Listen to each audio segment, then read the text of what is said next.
I want to thank you for making the time today to attend this public meeting with the Parliament's Finance Committee. Დიდ მადლობას მოგიხდით, რომ დღეს გამონახეთ დრო და მოხვედით ამ საჯარო შეხვედრაზე, რომელშიც მონაწილეობს პარლამენტის საფინანსო საბიუჯეტო კომიტეტი. Today you'll not only be able to hear the budget plans and priorities that have already taken place over the course of the past year, but also if you look at the documents in your folders, you will see that you will also have an opportunity before you leave this room to communicate your priorities to members of Parliament. თქვენ არა მარტო მოისმენთ რა პრიორიტეტები არსებობს სახელმწიფო ბიუჯეტთან დაკავშირებით, არამედ თქვენს ფოლდერებში, რომელიც დაგირიგდათ, არის ფორმა, რომელიც თქვენ შეგიძლიათ შეავსოთ და გამოხატოთ თქვენი შეხედულება პრიორიტეტების შესახებ. We will also hear from the Minister of IDPs, and it is our hope that as well as the opposition, and it is our hope that you will have plenty of time to put forward your questions to the decision makers as they move forward with the budget process. თქვენ ასევე მოისმენთ პოლიციისა და განსახლების მინისტრის მოსაზრებებს და მოსაზრებებს ოპოზიციისაგან და ასევე იმედი გვაქვს, რომ გექნება დრო, რომ დასვათ კითხვები და გამოხატოთ თქვენი შეხედულებები ბიუჯეტის პრიორიტეტებთან დაკავშირებით. ძალზედ მნიშვნელოვანი პროცესი არის, გამომდინარე იქიდან, რომ ჩვენ უნდა განსაზღვროთ 2012 წლის ბიუჯეტის პრიორიტეტები. ბუნებრივია, ძალზედ მნიშვნელოვანი და ღირებული არის ყველა ის შენიშვნა, ყველა ის რეკომენდაცია, ყველა ის ინიციატივა, რომელიც მოდის ადგილებიდან. აქედან გამომდინარე, ჩვენ მთელ საქართველოში ვმართავთ აღნიშნული ფორმატით შეხვედრებს.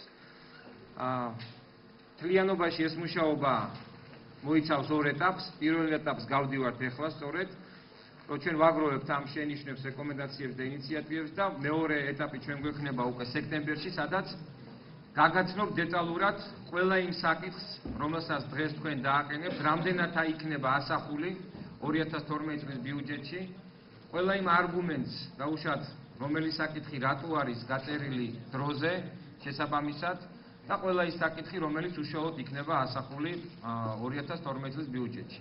ზოგადად ორიოდე სიტყვით რო გითხრათ, რა პროცესი არის საერთოდ ბიუჯეტის დაგეგმარება.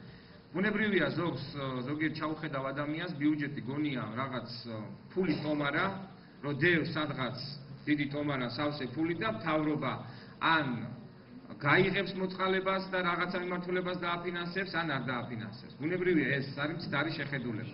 ბიუჯეტი არის პროგნოზი.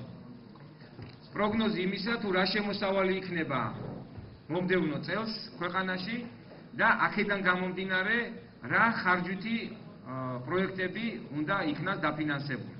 და სწორედ ხარჯვით ნაწილთან დაკავშირებით ვარ დღეს შეკრებილები ჩვენ, რომ დაახლოებით პარამეტრი ჩვენ ვიცით 2012 წლის ბიუჯეტში რა შემოსავლები იქნება და აქედან გამომდინარე იმ პრიორიტეტებზე რომ მოხდეს გადანაწილება, რომელსაც აი ესე ერთობლივად მუშაობთ რომელ საკითხებზეც და ვფიქრობთ, რომ ეს არის ის სწორი გზა, რომელიც განაპირობებს ბიუჯეტის დაგეგმარების გამჭვირვალობას და შემდეგ კი ხარჯვითი ნაწილის გამჭვირვალობას.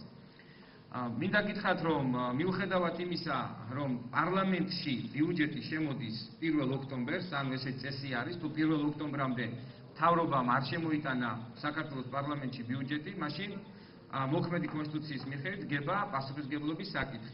ანუ პრეზიდენტს აქვს უფლებამოსილება, ან უნდა დაითხოვოს პარლამენტი, ან უნდა დაითხოვოს მთავრობა.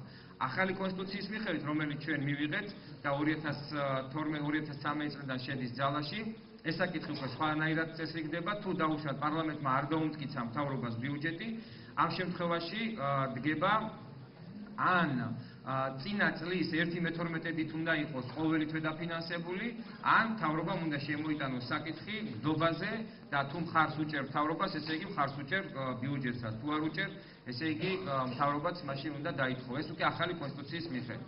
მაგრამ მთავრობა იწყებს მომავალი წლის ბიუჯეტის დაგეგმარებას მიმდინარე წლის გაზაფხულიდან. კერძოდ უკვე ეს პროცესი არის დაწყებული, ანუ სხვადასხვა უწყებები თავის მოთხოვნებს, რა პრიორიტეტები აქვთ და რა მიმართულებები აქვთ, ეხლა წარუდგენენ ფინანსთა სამინისტროს და სწორედ ჩვენ მივიღეთ გადაწყვეტილება, რომ მოსახლეობის ჩართულობა განგვეხორციელებინა უშუალოდ ბიუჯეტის პრიორიტეტების განსაზღვრის პერიოდში და არა მაშინ, როდესაც უკვე პარლამენტში შემოდის მზა პროექტი, სადაც ძალზედ რთული არის ამა თუ იმ საკითხის დამატებით გათვალისწინება თუ ჭარბი შემოსავალი არ გაქვს. ზოგადად მინდა გითხრათ, რომ ბიუჯეტი შეადგენს 7 მილიარდ 300 მილიონ ლარს. ცნობისათვის გეტყვით, რომ 2003 წლისთვის საქართველოს ბიუჯეტი იყო დაახლოებით 900 მილიონი ლარი, 850 და 950 მილიონ ლარამდე. რა თქმა უნდა, ბიუჯეტის მთლიანი მოცულობა არის გაზრდილი, რაც არის გარანტია იმისა, რომ დაფინანსდეს ყველა ის პროექტი, რომელიც გაწერილი გვაქვს ბიუჯეტში.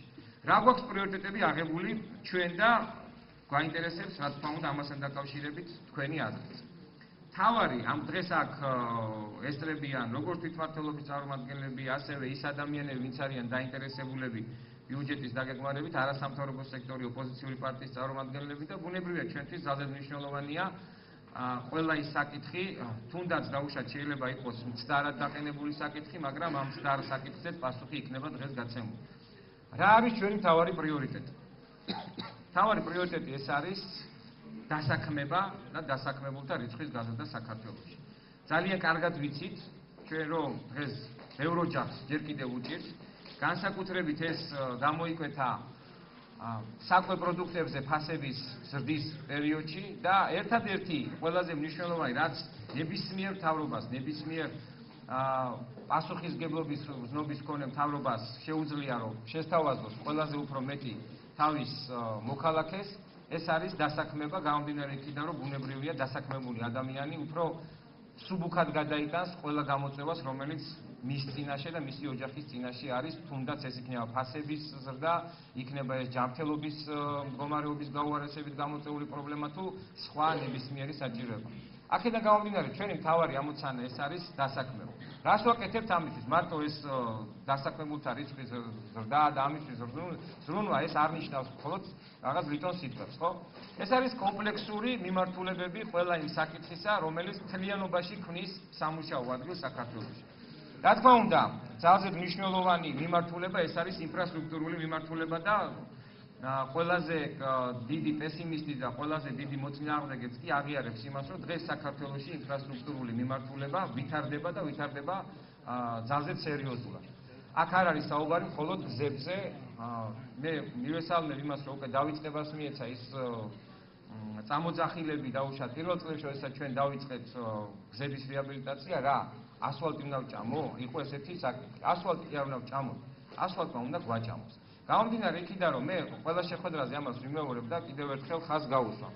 რა თქმა უნდა, ქართველებს გვაქვს ძალიან დიდი ისტორია. მთლიანად სახელმწიფოს აქვს უდიდესი ისტორია. ძალიან ბევრ ერს ეყოფოდა, რომ გადაუნაწილო რამხელა ისტორია ჩვენ გვაქვს. მაგრამ მარტო მხოლოდ ჩვენი დიდი და ძლიერი და ლამაზი ისტორიის გულისთვის არავინ, მათ შორის არც ადგილობრივი მოსახლე არ ამოიღებს თანხას და არ ჩადებს და არ დაკარგავს, თუ გარემო არ იქნება შექმნილი სპეციალურად, ხო?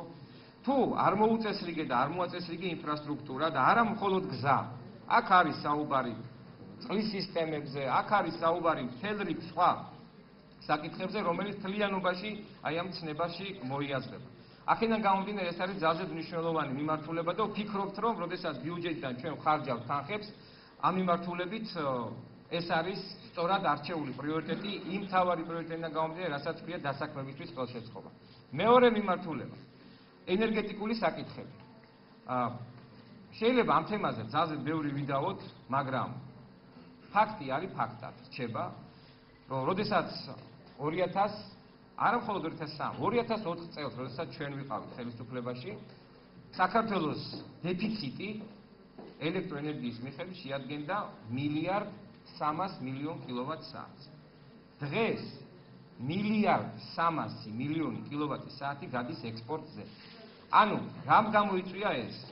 იმ სამუშაოებმა, რომელიც სამმართველობით არის განხორციელებული, იმ აღდგენილმა სამუშაოებმა და სწორმა პოლიტიკამ ენერგეტიკის მიმართულებით, რომ ყოფილიყავით ერთის მხრივ დამოუკიდებელი ენერგორესურსების მხრივ და მეორე იმ აღდგენილმა სამუშაოებმა, რომელიც განხორციელდა ამ მიმართულებით. გეტყვით ისე ცნობისათვის, ჩვენ დაგეგმილი გვაქვს დაახლოებით 2015 წლისთვის დამატებით 16 ჰიდროელექტროსადგურის ექსპლუატაციაში შესვლა, რაც არის გაწერილი გეგმის მიხედვით და დაუშვათ წელს იქნება გარკვეული რაოდენობა, გაისად იქნება და ასე შემდეგ.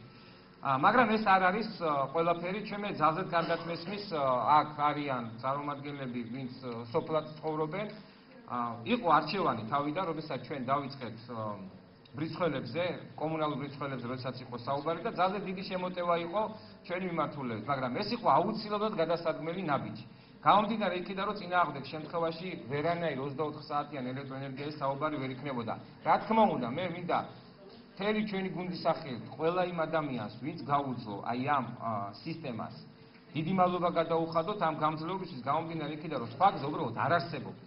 აქედან გამომდინარე დღეს უკვე ჩვენს მიერ ნათქვამი, თუნდაც 2 წლის წინ ნათქვამის სიტყვები, რომ არათუ ქალაქები და რაიონები, არამედ სოფლების დონეზე ყველგან განხორციელდება ინდივიდუალური გამრიცხველიანება, ეს ყველაფერი მიმდინარეობს და ნებისმიერი სოფლის წარმომადგენელს შეგვიძლია წარუდგინოთ ენერგეტიკის სამინისტროდან გრაფიკი, რომელიც მუდმივად კონტროლირდება, თუ სად მიმდინარეობს სამუშაოები, მომდევნო თვეში სად დაიწყება